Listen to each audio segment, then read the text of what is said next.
Okay, happy Sabbath mga kapatid. Sabbath. Tayo po'y dumako na sa mga banal na oras na pag-aaral ng salita ng Panginoon.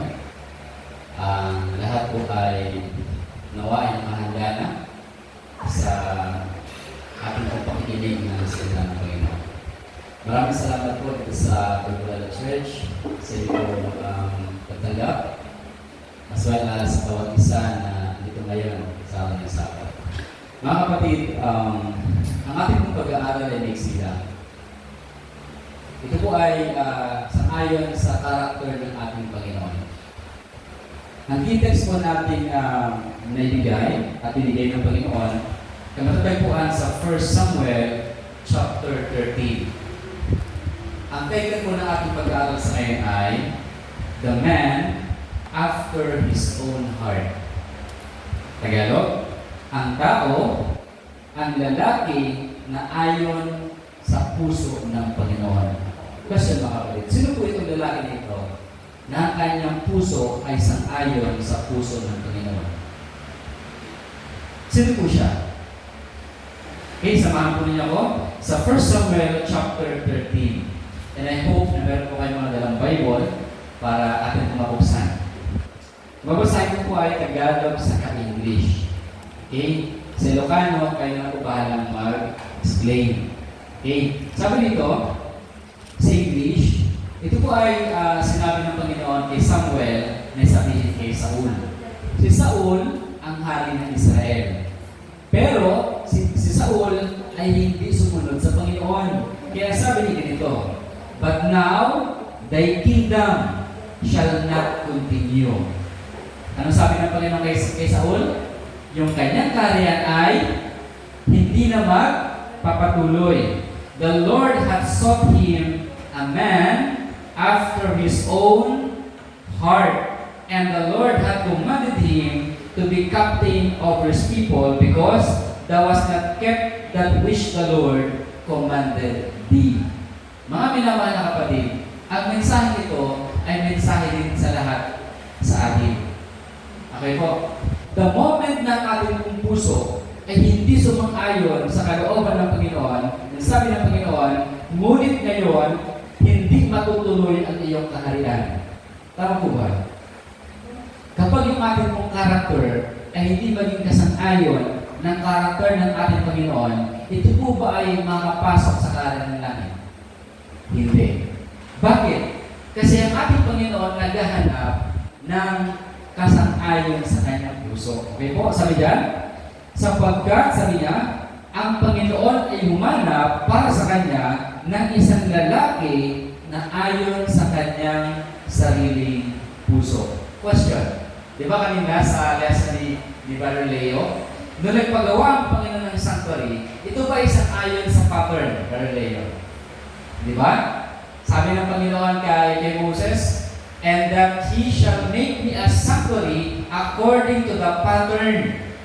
Okay, ang ating pattern ng ating Panginoon. So everything na nasa sanctuary, sabi niya kanina, it's all about Jesus.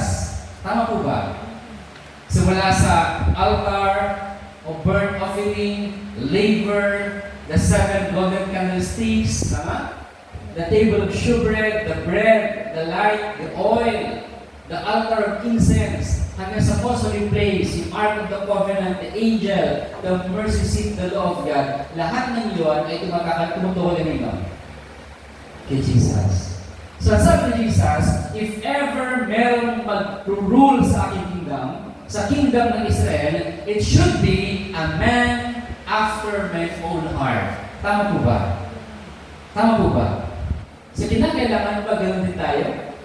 Kung nais natin makapasok sa kingdom ng Panginoon, hindi ba kinakailangan yung ating heart ay pattern ng heart ng ating Panginoon? Tama po ba? Okay, ito muna yung ating napag-aaral. Sa Bible, kapag sinabing heart, saan po yung kumakatawan? Dito ba sa physical heart natin? No. Bakit mga minamahal? Kasi yung ating physical heart, ang kanyang ginagawa lamang is to pump blood. Tama po ba?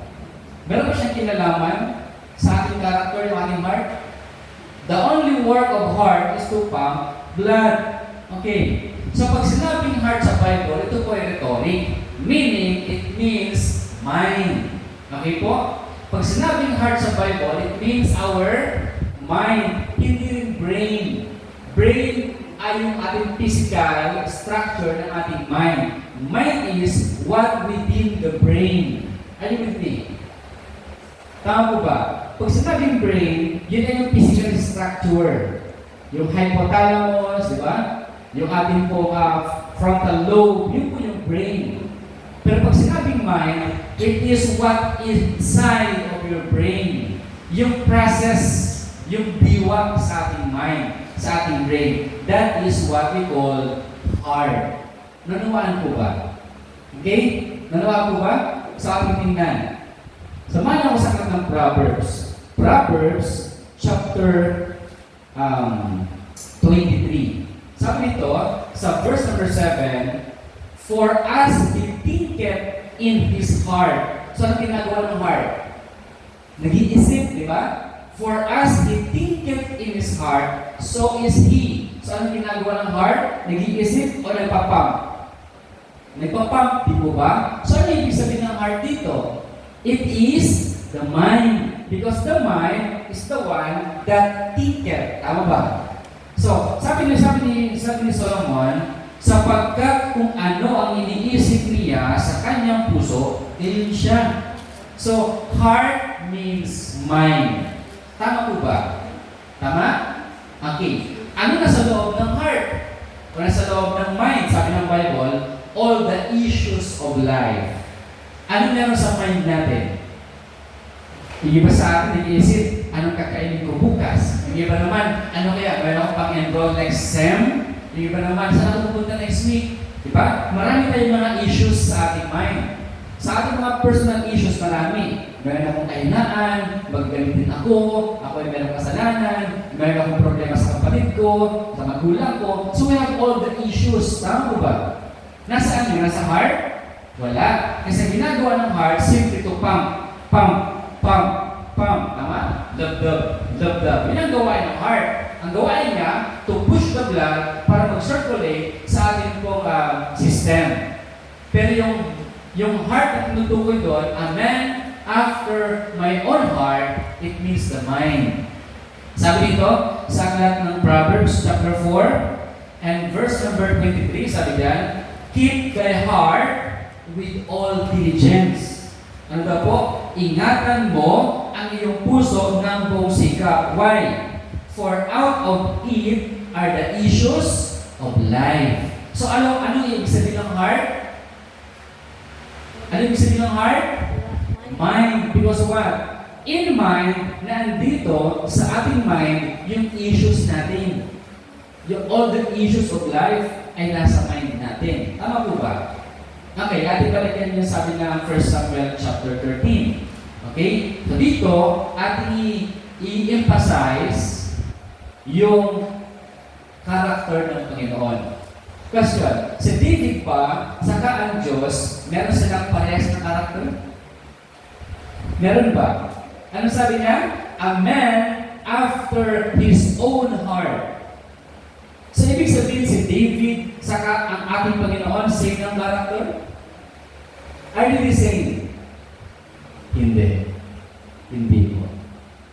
Hindi the same ng karakter ang Diyos, saka si David. Nangalunya ba si David? Yes. Diba? Pumatay ba si David? Yes. They are not the same.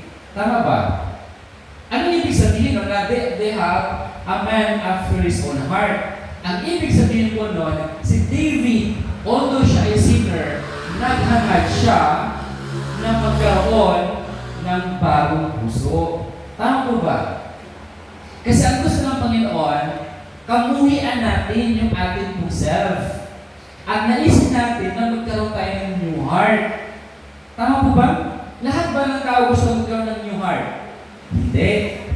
Maraming tao, they are contented sa kanilang evil heart. Okay po? Never trust our heart, mga minamahal. Why? Why? The heart is deceitful. Because heart is deceitful above all things. Di ba sabi doon sa aklat ng Jeremiah? Tama? Because heart is deceitful above all things. Who know it? Sino nakakalam ng ating heart? Only God. Even us, sa ating sarili, we don't know our heart. Dahil deceitful yung ating heart. Si Eva, sa pakikinig sa kanyang puso, and gusto niya maging wise like God, siya ba'y sumuway sa utos? Yes, because she followed her own heart. Si Adam, because of her love sa kanyang wife, kinain niya yung fruit because he followed his own heart. So do not follow our own heart. Tama ba? So ano meron si David? Sabi diyan, a man after his own heart. Bakit? Yung bang heart ni David again ay parehas din sa Diyos? Hindi. Bakit sinabing follow? Dahil iniwan ni David yung kanyang heart, tama? And he followed the heart of God. Ganon din yung 144,000. Sabi doon, they follow the Lamb whithersoever he goeth. So, dapat willing tayo mag-follow. Kapag nakita natin yung ating evil heart, yung ating evil desires, yung ating evil character, we must on the position to leave it, iwanan yun, and then follow God's heart. Are you with me? Tama mo ba? Okay. Alam niyo paano nangyari yung kay David? Dumaan si David sa isang pagsubok. First, he followed his own heart. Ano nangyari? Alam niyo ba yung kwento ni Uriah? Diba? Si David, dahil siya isang king, lagi siyang winner sa kanyang mga laban, niiwan siya sa kingdom, yung mga sundalo niya lumalaban. There was a time na meron isang beautiful woman. Sino po yun? Si Bathsheba. Tama? Ang bahay ni David mataas. So every time si David lumalabas sa window, nakikita niya si Bathsheba. At that time si Bathsheba naliligo. So pinakinggan ngayon ni David yung kanyang heart. Si Bathsheba, married woman. Asawa siya ni Uriah. Pero anong ginawa ni David? Ginawa niya si Bathsheba at sinitingan niya. Did he follow his own heart? Lumalaban ba yung conscience niya? Yes, but he took Bathsheba. Inasawa niya si Bathsheba. Then dumating yung time, si Bathsheba na buntis. So ang ginawa ni David, kwento ka na lang po ha, ang ginawa ni David, gusto niya itago yung pagbubuntis ni Bathsheba. Ang ginawa niya, sabi niya, Uriah, come home, sitingan mo si Bathsheba. Di ba? Para may tago. Alam niyo ang ginawa ni Uriah? Uriah is more righteous than David. Ang ginawa ni Uriah, umuwi siya ng bahay. Pero pag uwi niya, kasama niya mga sundalo. So gusto ni David, si Uriah, sitingan si Bathsheba. Para may tago, ang father ay si Uriah. Pero alam mo, sabi ni Uriah, di umuwi na siya. May kasama siyang sundalo. Yung bahay ni Uriah, maliit lang. Hindi pwede magkasya lahat ng sundalo sa bahay. So ang ginawa ng mga sundalo, nag-tent sa labas ng bahay ni Uriah. Sabi ni Uriah, nung gabi na yon, hindi natulog si Uriah sa katabi ni Bathsheba. Sabi nung king nagalit, bakit hindi ka natulog sa bahay? Kasama si Bathsheba. Alam mo sabi ni Uriah, hindi kaya ng puso ko na yung mga sundalo ko na kasama ko sa digmaan, buhay at kamatayan, matulog sa labas. Samantalang ako matulog sa loob. Sabi niya, I sleep with them. Grabe na. Sino mas righteous sa dalawa? Si Uriah. Okay, sabi niya, okay, sige, eto na lang. Isip na naman ng plano si David.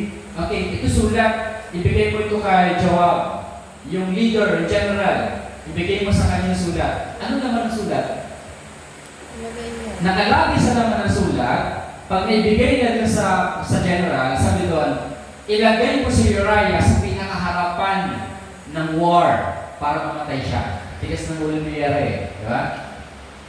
Si Uriah, buong puso tapat sa hari. Yes, my Lord, I will follow you. Hindi alam, daladalan niya, hindi niya binuksan, daladalan niya yung sulat ng kanyang death penalty. Meron siyang death penalty for following God, not man. Nanuha niyo mga kapatid? Binibigay niya yung sulat. Napasa niya yun. Okay, ilagay sa unahan. Namatay si Uriah. Happy na ba si David? Happy na ba siya? Nung patay na si Uriah, kinuha niya si Bathsheba. Okay, Bathsheba, patay na yung husband mo, you are number one. Happy ba siya? Naitago ba yung kasalanan? Yes, happy siya. Yun yung pagkakamali ni David. Now, it's time na pakita ng Panginoon that David is evil. May dumating sa kanya, okay, ating basahin sa 2 Samuel chapter 13. Dumating sa kanya si Prophet Nathan. Okay? Chapter 12. Si Prophet Nathan. At this time, patay na si Prophet Samuel. Okay? Dumating sa kanya si Prophet Nathan. Dito ma-reveal kung kaninong heart meron si David. Ang heart ni David ay evil. Okay? Kaya sabi niya sa Psalms 50, create in me a what? A clean heart, O God. Kasi nakita niya, my heart is evil. Hindi ito kagaya sa heart ng Diyos. Sabi niya, sabi ni Nathan, okay, sabi niya, David, meron akong problema. Gusto ko sa iyo ibigay. Kasi yung king that time, they are judge. Okay? Sabi niya, meron dalawang tao. Isang mayaman, isang mahirap. Yung isang mahirap, meron siyang alagang isang tupa. Ilang tupa? Isang tupa. Yung mayaman, marami siyang alagang tupa. Kambing, marami siyang alaga. Pero, may dumating na bisita yung mayaman. Okay? Ang ginawa ng mayaman, kinuha niya yung tupa ng mahirap. Yun yung kanyang kinatay at pinakain sa mayaman. Sabi ni Prophet Nathan, oh, their king, anong gagawin natin? Alam mo, sabi ni David, patayin ang tao na yun.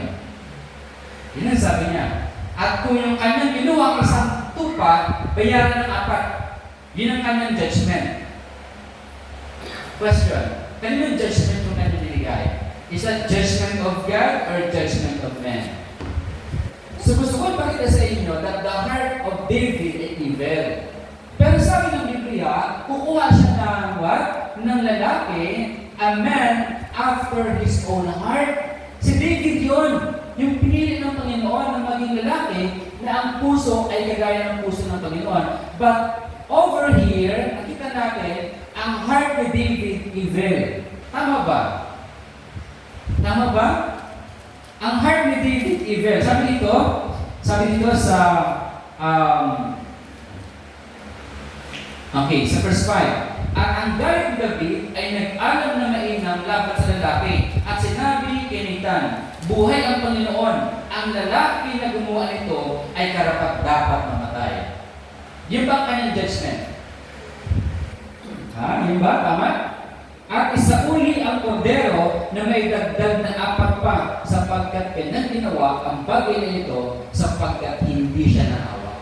Yun yung judgment ni David. Yung ba kanyang judgment ay right?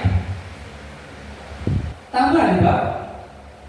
Now, sabi ni Nathan, oh my dear king, ang lalaki na yun, ikaw. Alam mo, nagbulat sa David, why? Ngayon pinakita ng Panginoon sa kanya, David, your heart is evil.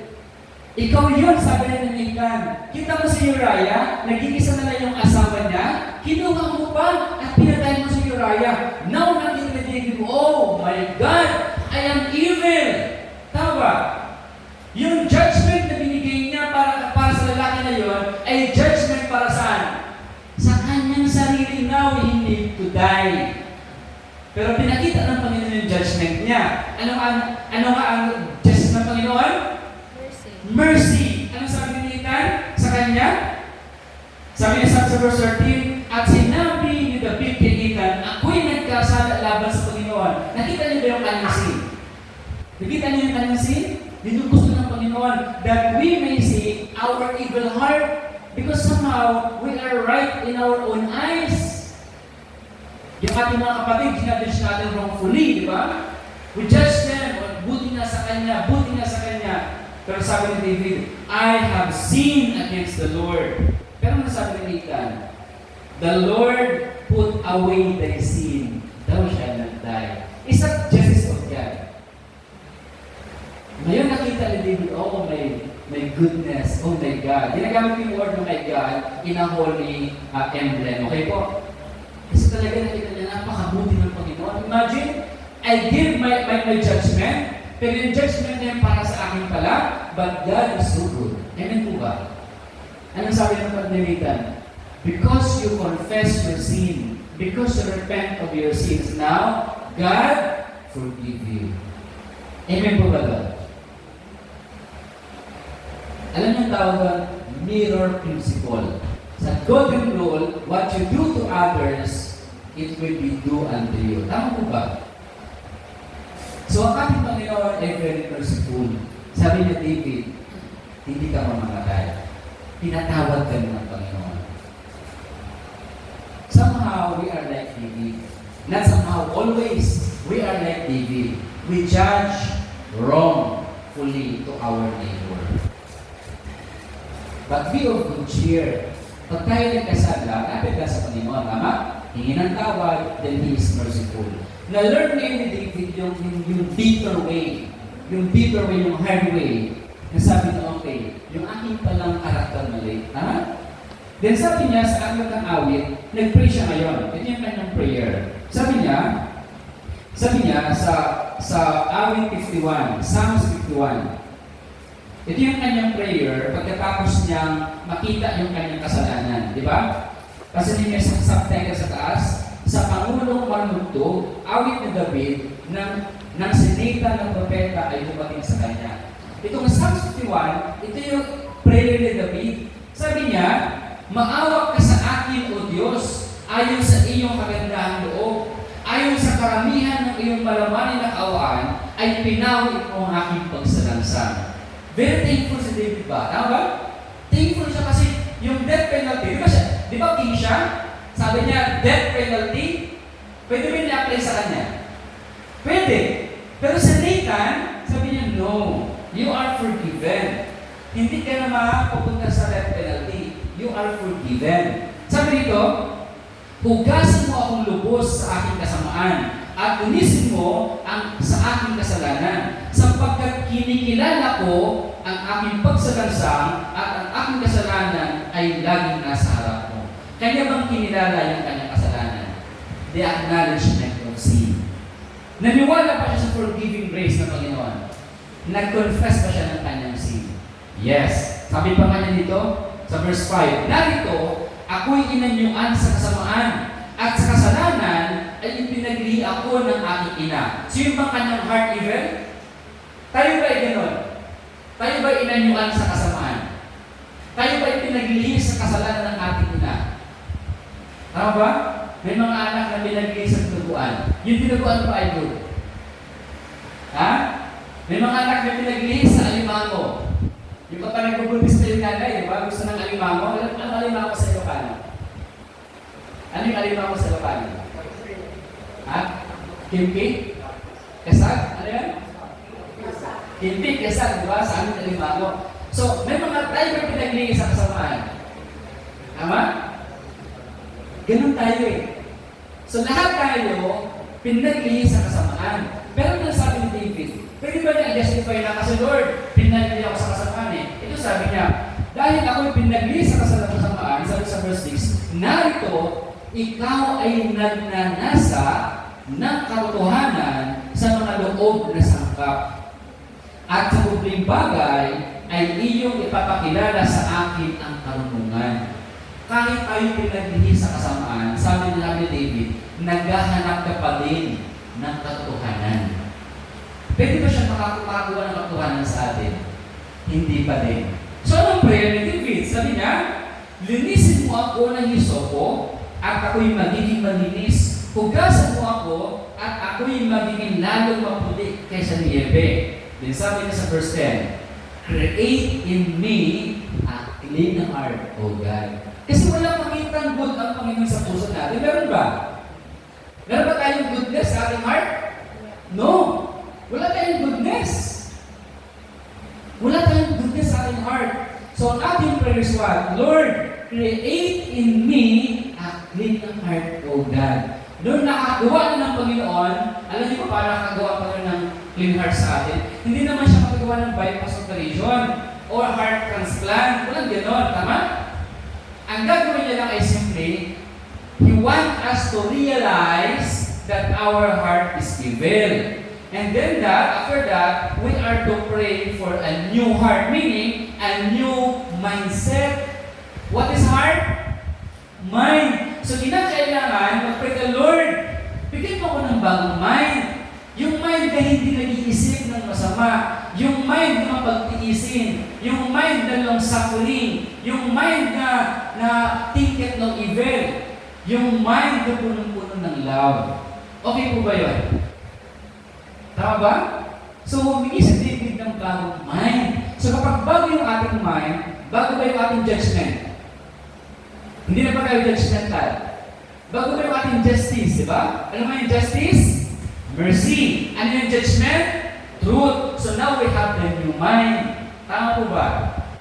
Nakakatuwa ako mga kapatid because, you know what? Kukunti lang sa atin ang mga Seventh-day Adventists ang nakakaunawa ng justice and judgment. That's why duty natin yun, nagpa-Bible study, to share that to others. What is justice? What is judgment? Kasi yung justice and judgment are the habitation of God's mind.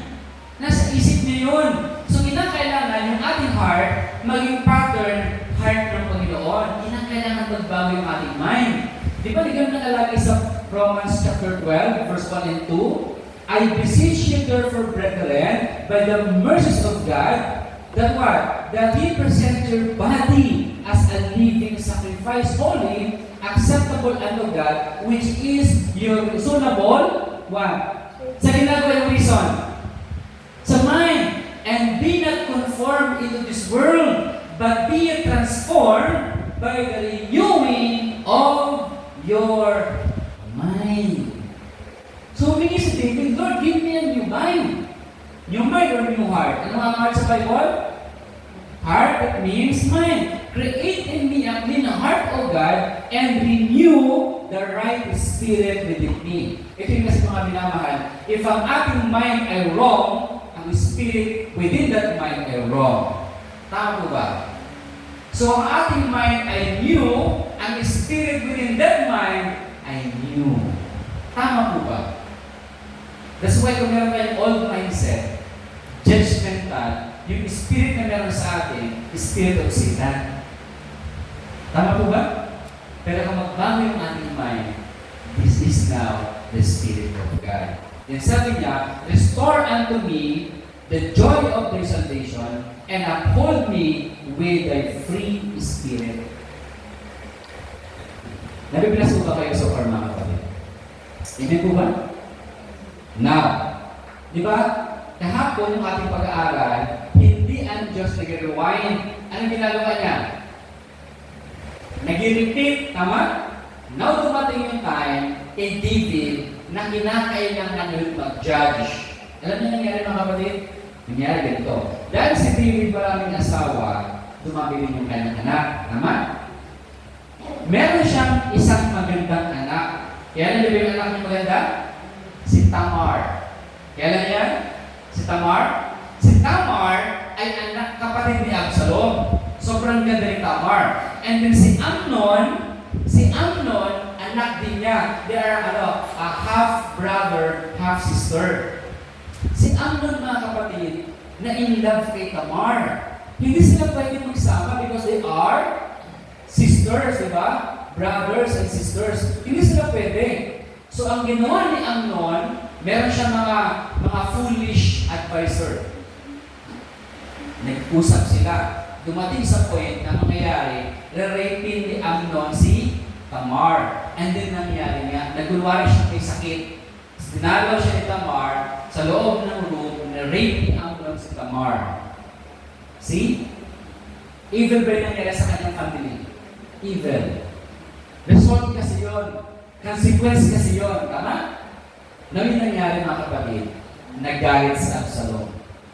Kasi sister niya si Tamar. Gusto ni Absalom patayin si Amnon. Yun ang gusto niyang gawin. So tumagal yung panahon, si Absalom naging silent lang. Kwento ko na nga, para bilis tayo.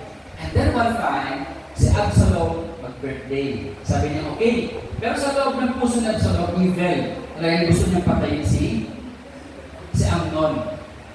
So nag-call siya ng gathering. Sabi niya, may king, pwede mo ba hayaan na lahat ng kapatid ko, magtipon-tipon kami sa isang birthday party? Paano na yun ba?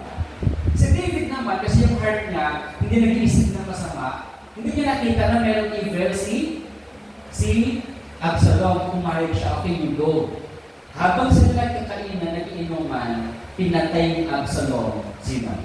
Meron siyang katiwala, sabi sa kanya, kapag lasing na si Amnon, patayin mo. Then pinatay, nagtakbuhan niya mga tao.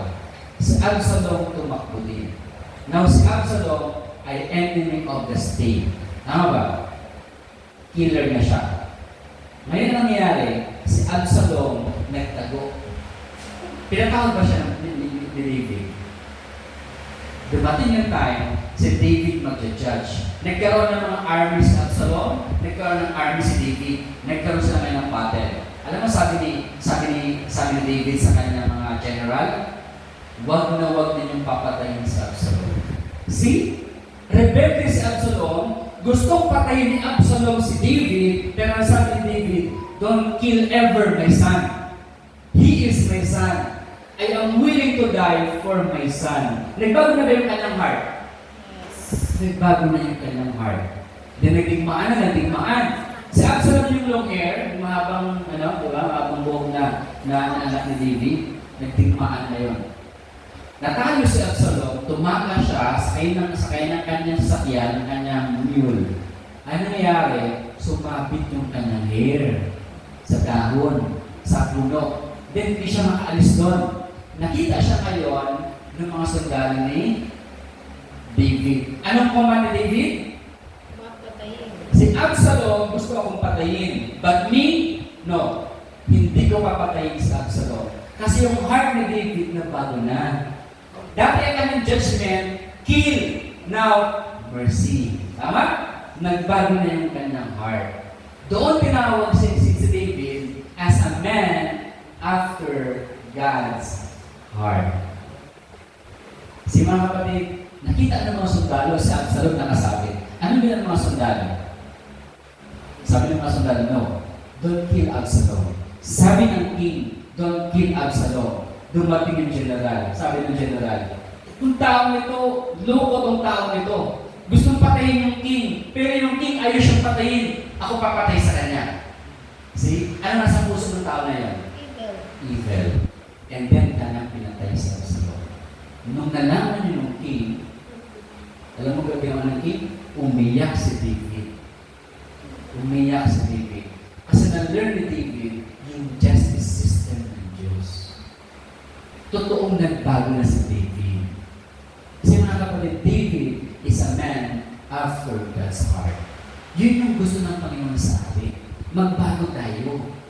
Yung ating mind, yung ating heart magbago. Even yung kamatayan ng enemy ni Kings David, panagkipag-away siya, pag namamatay yung kanyang enemy, umiiyak siya. Dahil hindi yun yung gusto niya. Tama ba? Do you believe that we can win the enemy? We can win the war na hindi pamatay yung ating enemy? Yes. The only way to win the war na hindi patay yung enemy is you die. Mas happy si David na siya yung patayin ni Absalom kaysa patayin niya si Absalom. Nakuha niyo mga kapatid ng buhay? Nung nagbago na totally yung heart ni David. Ganun yung mga pupunta ng heaven. Magbabago na yung ating heart. Kapag dumating ang pag-uusap mga kapatid, ano gagawin natin? Anong sabi ng Panginoon? Ako ang gaganti. Pag ang iyong kaaway ay nagutom, pagkainin mo. Pag iyong kaaway na uhaw, painumin mo. Kapag ang iyong kaaway walang matuluyan, patuloyin mo. Dahil sa paggawa mo nito, naglalagay ka ng baga sa kanyang ulo. Yung baga na yon is the hold of love. Pag-ibig yun. I hope mga kapatid sa ating next lesson sa umagang ito, mas nag-love tayo sa Panginoon. Amen po ba? Na-bless po ba kayo?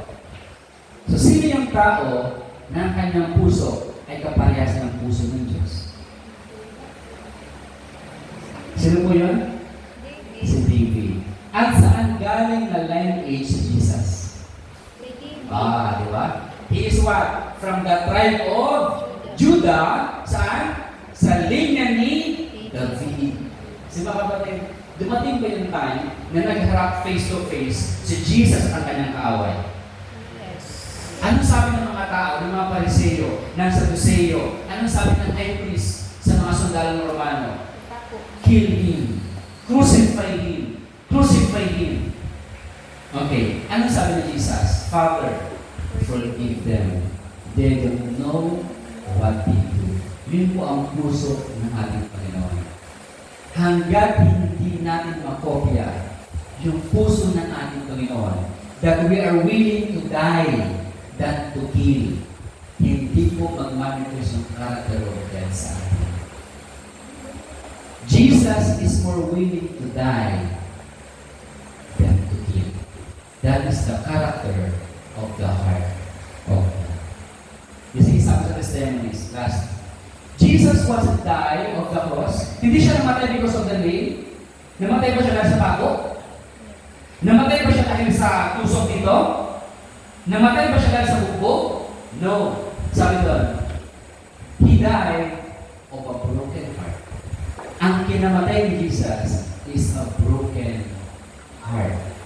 Hindi yung kanyang physical heart. Kundi rin mga kapatid, yung kanyang mind. A broken mind. Why? Bakit na-broke yung heart ni Jesus? Sabi sa awit ng Heritage Singers, for He died of a broken heart. He died for you and me. Diba? Because of our sins, Jesus died for us. I hope na message natin naging inspiration po sa mga sa atin. We should be a man after the Lord's heart. Happy Sabbath. Puri po.